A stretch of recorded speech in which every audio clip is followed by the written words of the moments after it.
You're on.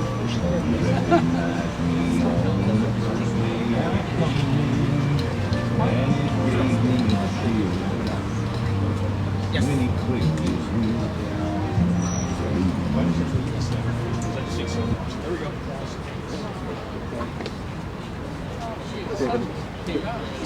There we go. Yes.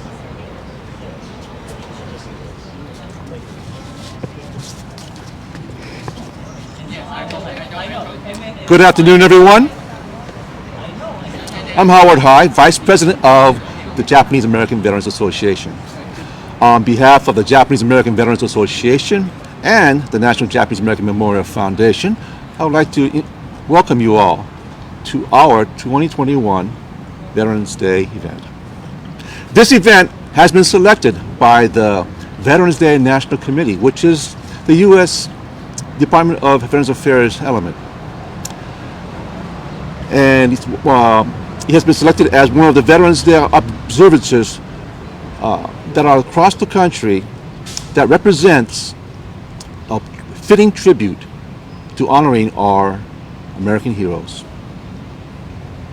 At this time, please rise for the Pledge of Allegiance.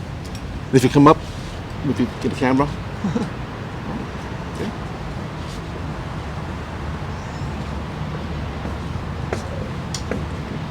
I pledge allegiance To the to the flag of the United States of America, and to the republic for which it stands, one nation, under God, with liberty and justice for all. At this time, please remain standing for our national anthem.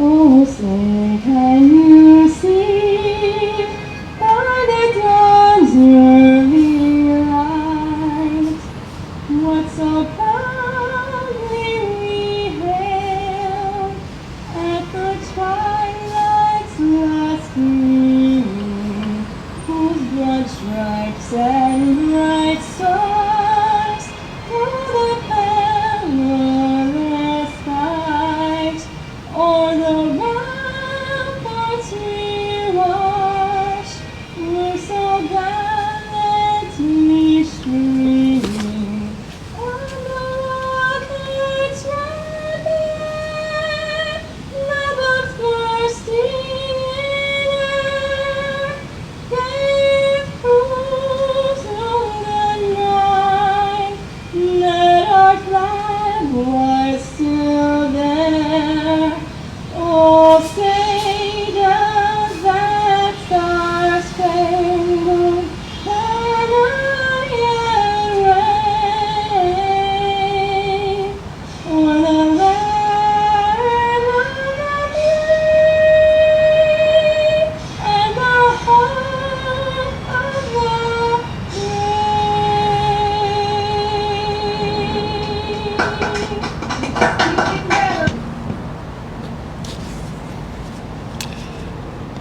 The first speakers will be from the co-sponsors of today's event. Jiro Yamada, President of the Japanese American Veterans Associations, and Douglas Uchuji from the National Japanese Memorial Foundation. Jiro.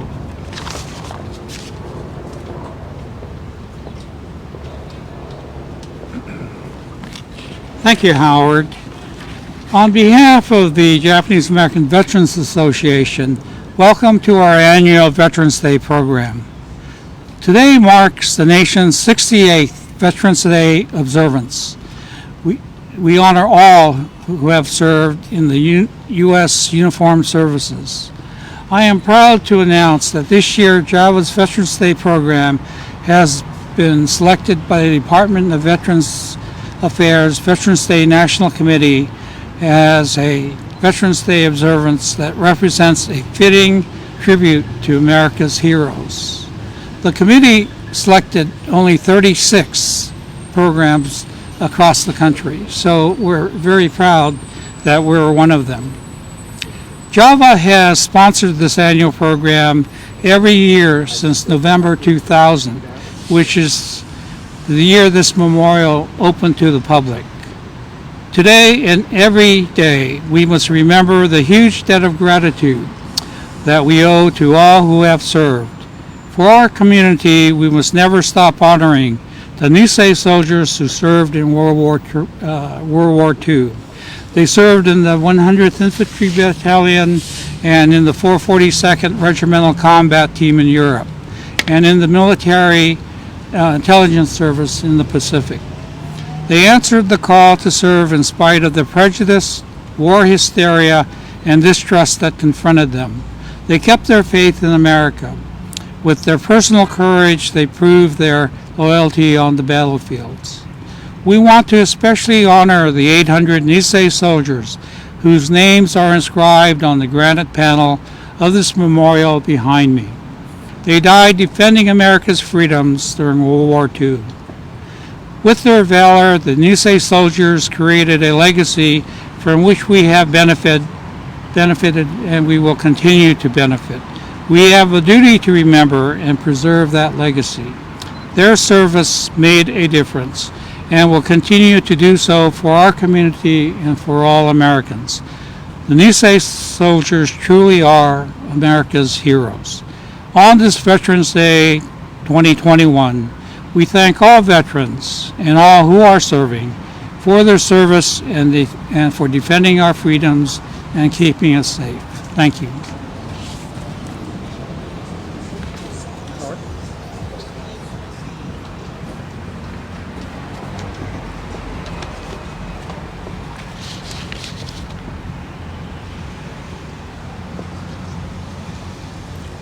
Colonel No, honored guests, on behalf of the National Japanese American Memorial Foundation, I'm delighted to be here this afternoon to speak with you to honor the veterans of today and past. We're here to commemorate all veterans, and especially Americans of Japanese ancestry, who made sacrifices to defend their country. This memorial, where we proudly stand here today together, is really special to me. It was built to commemorate the thousands of Americans and Japanese of Japanese descent affected by Executive Order 9066, which ordered the removal of persons of Japanese ancestry on the West Coast to be incarcerated in camps across the United States. My father was one of those, and his family were ones that were incarcerated. They were put in a camp in Camp Poston, Arizona, and like many other brave Japanese Americans, my father enlisted in the Army, served in the 442nd Regimental Combat Team. And like others, he served his country to prove his patriotism, his unwavering patriotism, and loyalty to the United States while their families sat behind barbed wire and armed guards. My mother was much more fortunate. She was actually here in Washington, D.C., already living on the East Coast, so she was not affected by that. After the war, my father came here on the GI Bill, worked in the federal government. He met my mother, by the way. She was working for Peace Corps, and they ended up settling here in Washington, D.C., and raised a family.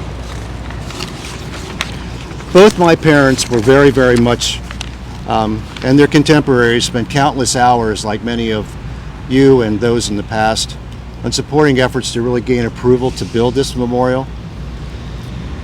This memorial here stands here to remind us and to help us learn from our mistakes so they are never repeated again.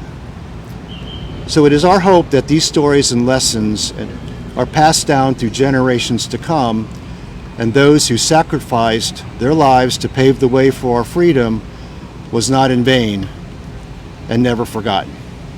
Thank you.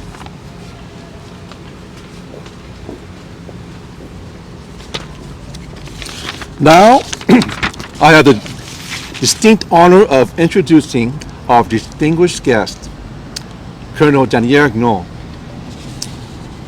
Colonel Jean-Eric No is an active duty officer with over 30 years of service. She was born in Vietnam and was evacuated by the United States to become a refugee in the United States, along with her mother and sister. Currently, she is attending the Center for Strategic and International Studies in Washington, D.C. as a Chief of Staff of the Army Senior Military Fellow. Previously, she served as the Executive Officer for the U.S. Army Inspector General and Executive Officer for the U.S. Army Pacific Commander in Hawaii. She commanded an Operational Engineer Brigade in the Pacific and served in leadership positions throughout the United States and overseas, including deployments to Bosnia, Iraq, and Afghanistan. During her command, her units assisted with two of the largest and the most destructive wildfires in Colorado history, the Waldo Canyon and the Black Forest wildfires, and provided humanitarian assistance and military construction throughout the Pacific from Hawaii to the Republic of Korea. She also participated in the U.S.-China Disaster Management Exchange in Kunming while in command. When not serving operationally, she has held positions as Joint Chief of Staff Intern, the Chief of Engineer Maneuver Support Organizations, and the Military Assistant to the Chairman of the NATO Military Committee. Colonel Ngo holds a Distinguished Graduate Master's degree in Strategic Studies from the U.S. Army War College. Also, a Master's in Theater Studies from the Army Command and General Staff College, and another Master's degree in Public Policy from Georgetown University. She is also certified as a project management professional. And now, here is Colonel Danielle Ngo.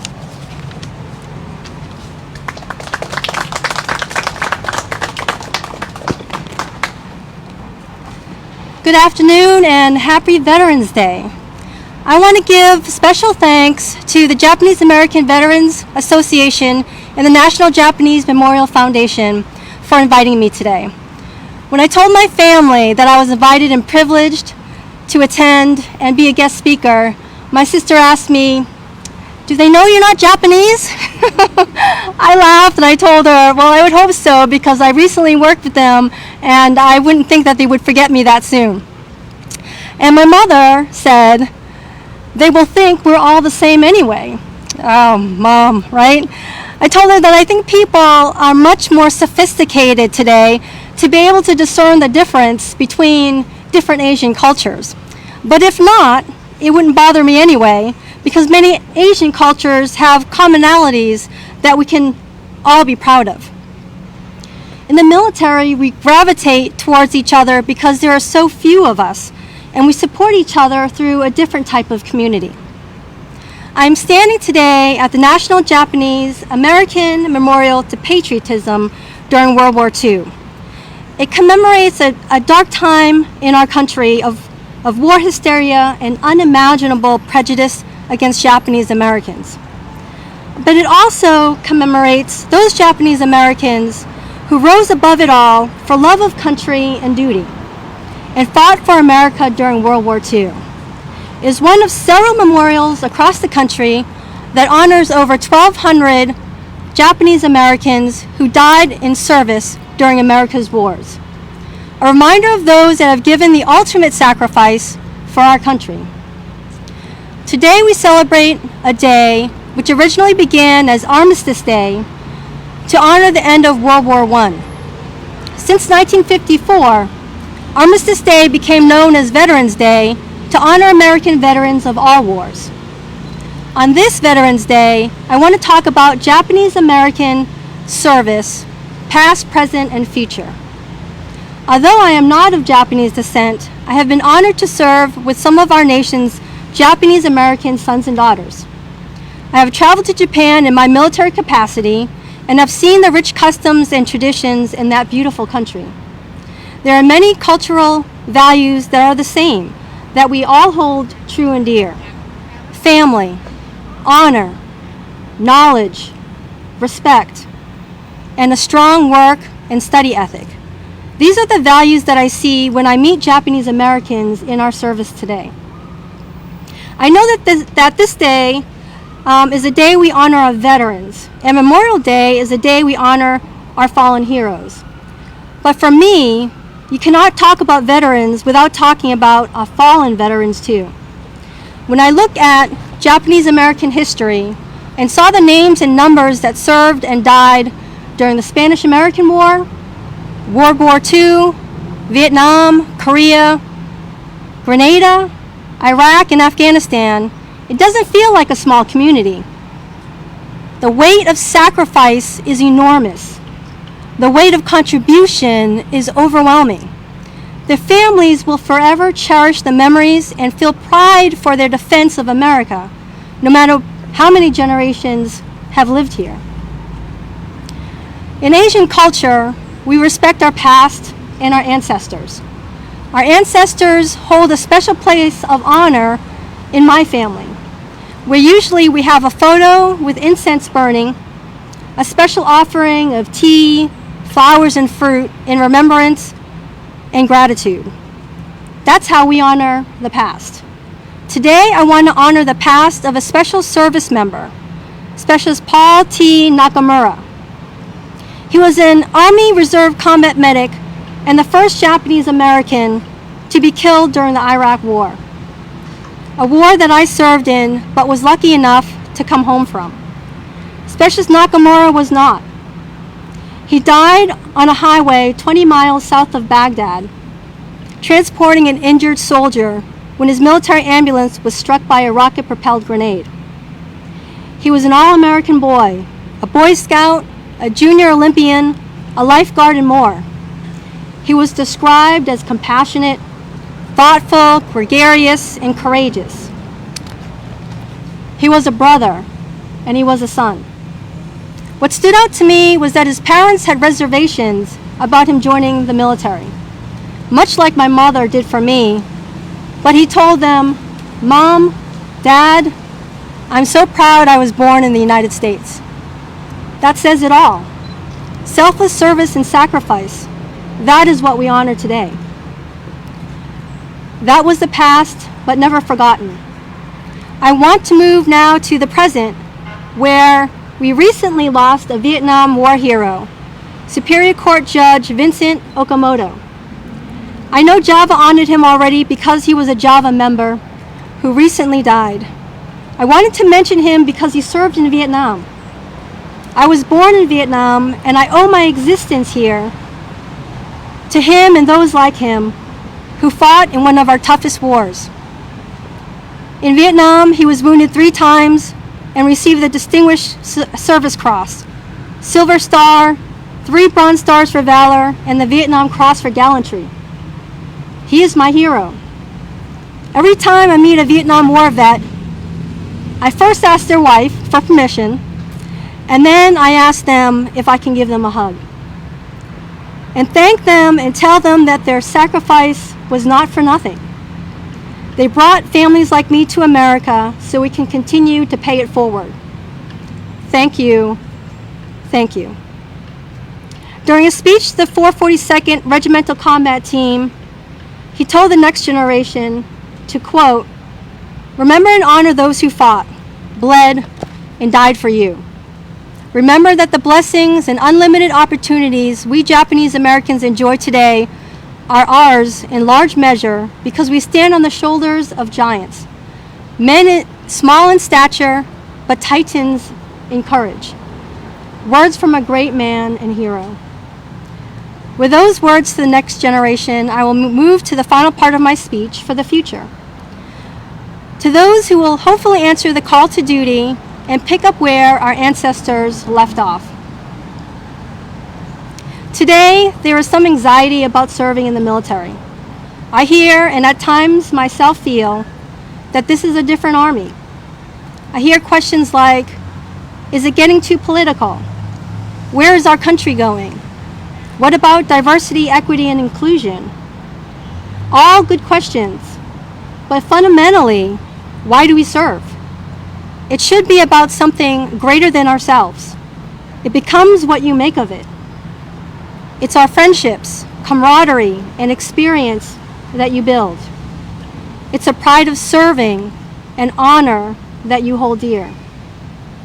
I hear the debate about Afghanistan, the Afghanistan withdrawal, and people ask me if it was worth it, because I served there too. A lot of veterans are struggling with that question. What I say to them is, feel proud that you answered your nation's call to duty. Only less than 1% of our nation joins the military, either active or reserves. And veterans make up less than 10% of the adult population. To the veterans of Afghanistan, I say to you, you made a difference to your nation by making it a more secure homeland during that time. Be proud of that, because I am proud of you. To all veterans, thank you for your service, and thank you for those who support our veterans. God bless you, and God bless America. Thank you.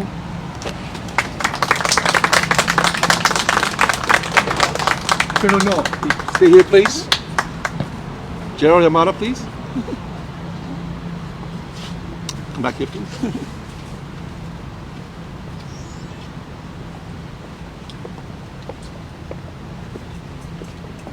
Well, first of all, thank you for spending your afternoon with us and for your enlightening words. They're very good and we appreciate. As a token of our appreciation, what we want to do is give you a image of the Go for Broke stamp that was issued in June of this year. So this is truly one of a kind. Thank you so much. It is absolutely wonderful, and the symbolism of what it depicts is what we need to remember. And I thank you so much for inviting me, and I thank you for so much for this gift. And we also observe the gift restriction.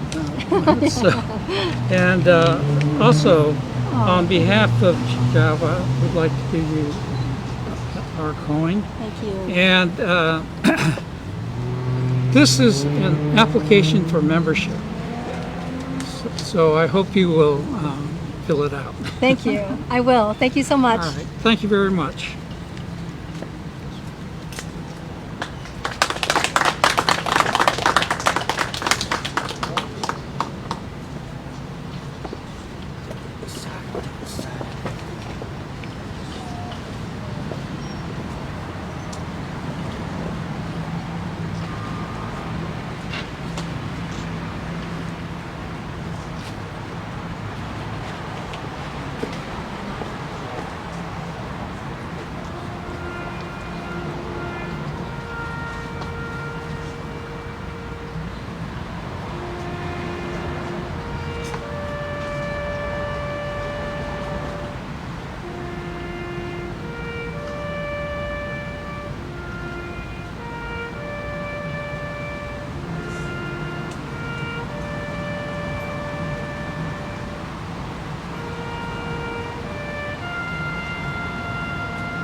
May we have a moment of silence, please?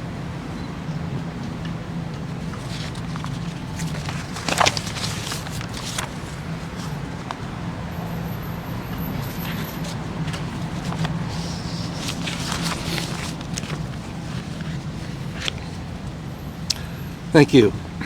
I hope you all enjoyed our virtual program today to recognize the people who have helped and continue to help preserve our freedoms. Thank you for attending our event today. Well, before we end, Mr. Jerry Amada, the president of the Java, would like to make a few announcements.